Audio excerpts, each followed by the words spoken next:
Israel থেকে ফিরে আবেগঘন বর্ণনা দিলেন ফিলিস্তিনি বন্দী।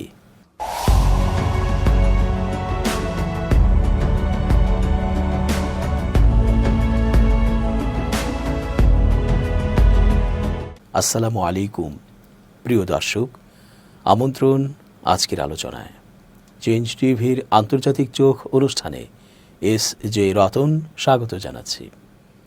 অনেকেই প্রশ্ন করেন, এ যুদ্ধ শেষ হবে কবে? আচ্ছা বলুন তো, এ যুদ্ধটা আসলে কী নিয়ে? শুধুই কি দখলদারিত্ব, নাকি অন্য আরও কিছু আছে? যারা দ্বিতীয় প্রশ্নটি নিয়ে ভাবছেন তারা এর গভীরতা ও গুরুত্ব বুঝতে পারছেন। পুরো পৃথিবীতে ইসলাম যেন আর মাথা চড়া দিয়ে উঠতে না পারে, বা ইসলামের ন্যূনতম সংস্কৃতিও যেন আর অবশিষ্ট না থাকে, এবং ইসলামী দুনিয়ার লিডাররা যেন পশ্চিমাদের পায়ের কাছে পড়ে থাকে, সেই উদ্দেশ্যটাই কিন্তু মুখ্য।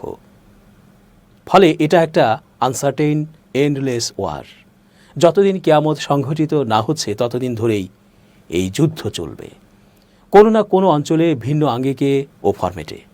পৃথিবীতে অন্তত যারাই তাদের বুকের খাঁচার নিচে এক টুকরো মানবিক হৃৎপিণ্ড আছে বলে আন্দাজ বা অনুভব করে, তারাই তাদের সাধ্যের মধ্যে থেকে প্রতিবাদ ও প্রতিরোধ জানিয়ে যাবে। এই চরিত্র তাদেরকে অন্যান্য বর্বর থেকে কিছুটা হলেও নিশ্চয়ই আলাদা করবে, যদিও এই হত্যা ও ধ্বংসযজ্ঞের দায় আমাদের প্রত্যেকটা মানুষের। কারণ আমরা আমাদের সাধ্যের চেয়েও অনেক কম প্রতিক্রিয়া দেখাচ্ছি ইসরায়েলের বিরুদ্ধে। হামাসের কাছে বন্দী থাকা ওই বর্বরদের পক্ষের মানুষগুলো কতটা নিরাপদে ছিল তা তো ইসরায়েলি গ্রাসে থাকা বিশ্ব মিডিয়ার ফাঁক গলে কিছুটা হলেও আমরা জানতে পেরেছি।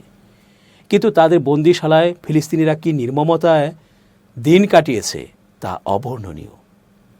3 বছর ইসরায়েলে আটক থাকার পর ফিলিস্তিনি বন্দী মুসাব কাতাউই গত বৃহস্পতিবার 10 এপ্রিল মুক্তি পেয়েছেন।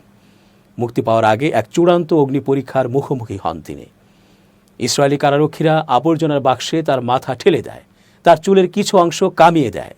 স্টার অব ডেভিড বা ডেভিডের স্টার এঁকে তার চুল কামানো হয়।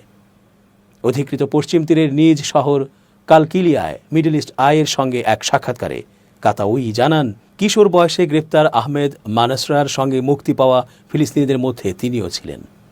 মানাসরা 13 বছর বয়সে গ্রেপ্তার হওয়ার পর 1 দশক কারাগারে কাটিয়েছেন। মুক্তির আগে তাকেও কাতাউইর মতো নির্যাতন করা হয়েছে।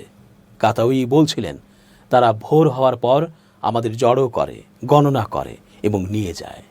সেই মুহূর্তে আমি আহমদ মানাসরাকে লোকজনের মধ্যে দেখতে পেলাম। আমরা র্যামন এলাকায় পৌঁছালাম। তারা আমাদের ছবি তুলেছিল, কাগজপত্রে সই করতে বলেছিল।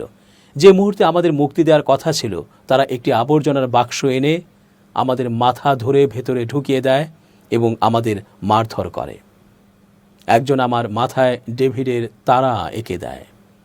ইসরায়েলি বাহিনীর বিরুদ্ধে এর আগেও ফিলিস্তিনিদের নির্যাতন করার ক্ষেত্রে ইসরায়েলি পতাকায় প্রদর্শিত ধর্মীয় প্রতীক স্টার অব ডেভিড ব্যবহার করার অভিযোগ রয়েছে। 2023 সালের আগস্টে ইসরায়েলি বাহিনী অধিকৃত পশ্চিম তীরে একজন ফিলিস্তিনি ব্যক্তির গালে এই চিহ্নটি এঁকে দেয়। 2023 সালের অক্টোবরে গাজায় তাণ্ডব শুরু করার পর থেকে ইসরায়েলের কারাগারে থাকা ফিলিস্তিনি বন্দীদের অবস্থা মারাত্মকভাবে খারাপ হয়েছে। মানবাধিকার লঙ্ঘনের বেশ কয়েকটি ঘটনা সামনে এসেছে। বহু বন্দীকে হত্যা করা হয়েছে। অন্যরা গুরুতর মারধর, নির্যাতন এবং যৌন নির্যাতনের শিকার হয়েছেন বলে বর্ণনা করেছেন। সাম্প্রতিক সময়ে মুক্তিপ্রাপ্ত কিছু ফিলিস্তিনি বন্দীর কপালে একটি প্রতীকী নম্বর লেখা ছিল। ইসরায়েলের জাতীয় নিরাপত্তা মন্ত্রী ইতামার বেন গভির গত বছরের জুলাই মাসে গর্ব করে বলেছিলেন, তিনি ফিলিস্তিনি বন্দীদের অবস্থা আরও খারাপ করে তুলেছেন।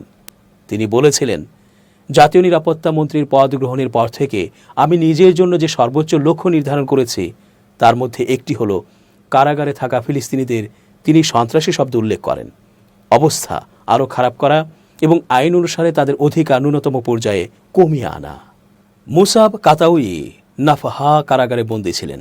তিনি বলেছেন, সেখানে তাকে এবং তার সঙ্গে থাকা অন্য ফিলিস্তিনিদের প্রতিদিন মারধর করত কারারক্ষীরা।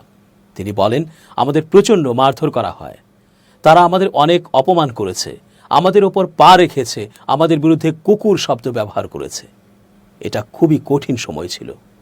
কাতাউই অন্যান্য বিষয়ের মধ্যে খাদ্যের অভাব, স্বাস্থ্যবিধির অভাব, রোগ শোকের বর্ণনা করেছেন। তিনি ফিলিস্তিনি এবং আন্তর্জাতিক সংস্থাগুলোকে বন্দীদের সুরক্ষার জন্য পদক্ষেপ নেয়ার আহ্বান জানিয়ে বলেন, তাদের পরিস্থিতি বিপজ্জনক থেকেও খারাপ। মধ্যরাতে গাজা শহরের আল আহলি আরব হাসপাতালে ইসরায়েলের বর্বর হামলার নিন্দা করেছেন নরওয়ের চিকিৎসক ম্যাডস গিলবার্ট। দীর্ঘদিন ধরে গাজায় কাজ করা এই চিকিৎসক আক্ষেপ করে বলেন, কি ধরনের কাপুরুষ, দুঃখবাদী এবং সম্পূর্ণরূপে নীতিহীন সেনাবাহিনী, অর্থাৎ ইসরায়েলি সেনাবাহিনী মধ্যরাতে অসুস্থ ও আহতদের একটি হাসপাতালে আক্রমণ করবে। তিনি বলেন, আমি মনে করি আমি আসলে এখন গাজায় থাকার চেয়ে নরকে থাকতে পছন্দ করি, কারণ যা ঘটছে তা খুবই ইচ্ছেকৃত, নিয়মতান্ত্রিক, অত্যন্ত নিন্দনীয় এবং মানুষের বেঁচে থাকার ক্ষমতাকে ধ্বংস করার জন্য দুঃখজনক উপায়। হাসপাতালের উপর গত রাতের হামলাকে বড় আঘাতপ্রাপ্ত ব্যক্তিদের অথবা অস্ত্রোপচারের সমস্যায় ভুগছেন এমন যে কাউকে হত্যা করার সমান বলেও বর্ণনা করেন ম্যাডস গিলবার্ট। হামাস হাসপাতালটি ব্যবহার করছে বলে ইসরায়েলের দাবির প্রসঙ্গ টেনে গিলবার্ট বলেন, ইসরায়েলি বাহিনী কখনো এমন কোনো প্রমাণ দেখাতে পারেনি যে ফিলিস্তিনি হাসপাতালগুলো, যেগুলো বারবার আক্রমণের শিকার হয়েছে, সেগুলোকে কমান্ড সেন্টার হিসেবে ব্যবহার করা হচ্ছে। এদিকে গাজার বেসামরিক প্রতিরক্ষা সংস্থা জানিয়েছে, ইসরায়েলি বাহিনী রোগী, আহত ও তাদের সহযোগীদের ভবনটি খালি করার সতর্কবার্তা দেওয়ার কয়েক মিনিট পরেই বিমান হামলা চালিয়েছে।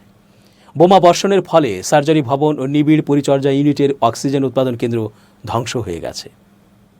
গাজায় মানবিক পরিস্থিতি নরকতুল্য হয়ে উঠেছে বলে মন্তব্য করেছেন আন্তর্জাতিক মানবাধিকার সংস্থা রেড ক্রসের প্রেসিডেন্ট মিরজানা স্পলজারিক। এছাড়া ইসরায়েলের ৩৬টি হামলায় শুধু নারী ও শিশু নিহত হয়েছে বলে জাতিসংঘের বিশ্লেষণ। এদিকে গাজা জুড়ে ইসরায়েলি বর্বরতা এখনও অব্যাহত রয়েছে। অন্যদিকে গাজা যুদ্ধের প্রতিবাদ করা সেনাদের বরখাস্তের ঘোষণা দিয়েছে ইসরায়েল। শুক্রবার জেনেভায় রেড ক্রসের প্রধান কার্যালয়ে দেয়া এক সাক্ষাৎকারে রেড ক্রসের প্রেসিডেন্ট মিরজানা স্পোলজারিক বলেন, সপ্তাহ দুয়েকের মধ্যে হাসপাতালগুলোতে রসদ শেষ হয়ে যাবে। গাজার অনেক স্থানেই খাবার, পানি ও বিদ্যুৎ পাচ্ছে না মানুষ।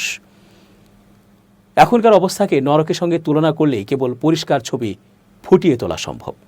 ইসরায়েলের অবরোধে হাসপাতালের রসদ ফুরিয়ে আসছে বলে জানিয়ে তিনি বলেন, ৬ সপ্তাহ ধরে কোনো সহায়তা আসেনি। সপ্তাহ দুয়েক পর সব শেষ হয়ে গেলে কাজ চালানোর মতো আমাদের হাতে কিছু থাকবে না। চলমান পরিস্থিতি এবং স্বাস্থ্যকর্মীদের মৃত্যুর সাম্প্রতিক ঘটনাও বিবেচনায় নিয়েছে রেড ক্রস।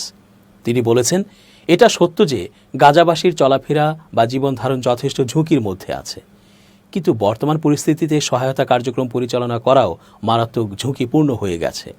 গত ২ মার্চ গাজায় ত্রাণবাহী ট্রাক প্রবেশ বন্ধ করে দেয় ইসরায়েল। এরপর থেকেই রসদ সংকট শুরু হয়। এরপর ১৮ মার্চ যুদ্ধবিরতির শর্ত অগ্রাহ্য করে গাজায় আবার হামলা শুরু করে ইসরায়েল। ইসরায়েলি পররাষ্ট্র মন্ত্রণালয়ের দাবি, যুদ্ধবিরতির ৪২ দিনে গাজায় ২৫,০০০ ত্রাণবাহী ট্রাক প্রবেশ করেছিল এবং হামাস এই ত্রাণ ব্যবহার করে তাদের যুদ্ধ সক্ষমতা পুনর্গঠনের চেষ্টা করেছে। তবে হামাস এই অভিযোগ অস্বীকার করেছে। বিশ্ব স্বাস্থ্য সংস্থা WHO জানিয়েছে, গাজায় অ্যান্টিবায়োটিক ও ব্লাড ব্যাগের সরবরাহ দ্রুত ফুরিয়ে যাচ্ছে। জেরুজালেম থেকে ভিডিও লিঙ্কের মাধ্যমে জেনেভায় সাংবাদিকদের সঙ্গে যুক্ত হয়েছিলেন WHO প্রতিনিধি ডক্টর রিক পেপারকর্ন। বর্তমান পরিস্থিতি তুলে ধরে তিনি বলেন, ৩৬টি হাসপাতালের মধ্যে মাত্র ২২টি সীমিত পরিসরে কার্যক্রম চালিয়ে যেতে পারছে। এদিকে গাজায় ইসরায়েলের সাম্প্রতিক ৩৬টি বিমান হামলার পর্যালোচনা করে দেখা গেছে, এসব হামলায় শুধু নারী ও শিশু নিহত হয়েছে বলে জানিয়েছে জাতিসংঘ। শুক্রবার সংস্থাটি এই যুদ্ধের মানুষের প্রাণহানির তীব্র নিন্দা জানিয়েছে। জাতিসংঘের মানবাধিকার কার্যালয় আরও সতর্ক করে বলেছে, ইসরায়েলের সম্প্রসারিত অবরোধ আদেশ গাজাবাসীদের ক্রমশ সংকুচিত এলাকায় জোরপূর্বক স্থানান্তরিত করছে। সংস্থার মুখপাত্র রাভিনা শামদাসানি সতর্ক করেছেন, গাজা জুড়ে চলা এই সামরিক হামলাগুলো কোনো নিরাপদ স্থান রাখেনি। তিনি জেনেভায় সাংবাদিকদের বলেন, ১৮ মার্চ থেকে ৯ এপ্রিল ২০২৫ পর্যন্ত গাজায় আবাসিক ভবন ও বাস্তুচ্যুতদের তাঁবুতে ইসরায়েলের ২২৪টি হামলার ঘটনা ঘটেছে। এর মধ্যে ৩৬টি হামলা সম্পর্কে আমাদের কার্যালয় যাচাই করে তথ্য পেয়েছে, যেখানে এ পর্যন্ত নিহতদের তালিকায় শুধু নারী ও শিশু রয়েছে। শামদাসানি জানান, গত ৬ এপ্রিল দেইর আল বালাহের আবু ইসা পরিবারের একটি আবাসিক ভবনে হামলায় ১ মেয়ে, ৪ নারী ও ৪ বছর বয়সী এক ছেলে নিহত হয়েছেন বলে খবর পাওয়া গেছে। তিনি আরও উল্লেখ করেন, ইসরায়েলের অবরোধ আদেশে ফিলিস্তিনিদের যেসব এলাকায় যেতে বলা হচ্ছে সেখানেও হামলা হচ্ছে। খান ইউনিসের আল মাওয়াসি এলাকায় বাস্তুচ্যুতদের তাঁবুতে যাওয়ার নির্দেশ দেয়া সত্ত্বেও সেখানে হামলা অব্যাহত রয়েছে।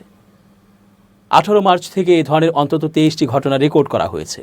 গাজা সর্বদক্ষিণের রাফাতে 31 মার্চ ইসরায়েলি সেনাবাহিনী একটি ব্যাপক স্থল অভিযানের আদেশ জারি করে। ইসরায়েল জানিয়েছে তাদের সেনারা গাজায় বড় অঞ্চল দখল করছে এবং সেগুলোকে বাফার জোন হিসেবে ঘোষণা করছে, যেখান থেকে বাসিন্দাদের সরিয়ে নেওয়া হচ্ছে। ইসরায়েলের প্রতিরক্ষামন্ত্রী ইসরায়েল কার্জ বুধবার বলেন, বড় অঞ্চল দখল করে সেগুলোকে নিরাপত্তা অঞ্চলে পরিণত করা হচ্ছে, যার ফলে গাজা আরও ছোট ও বিচ্ছিন্ন হয়ে পড়ছে। জাতিসংঘের তথ্য অনুযায়ী গাজায় ইসরায়েলি হামলায় নিহতদের মধ্যে শিশু ও নারীর সংখ্যা সবচেয়ে বেশি। শামদা সানি বলেন, আমাদের কার্যালয়ে রেকর্ড করা তথ্য অনুসারে সামগ্রিকভাবে নিহতদের মধ্যে বড় একটি অংশই শিশু ও নারী। দর্শক, আজ এ পর্যন্তই। শুভকামনা। change tv.press, এক ফোঁটা হলুদও নেই।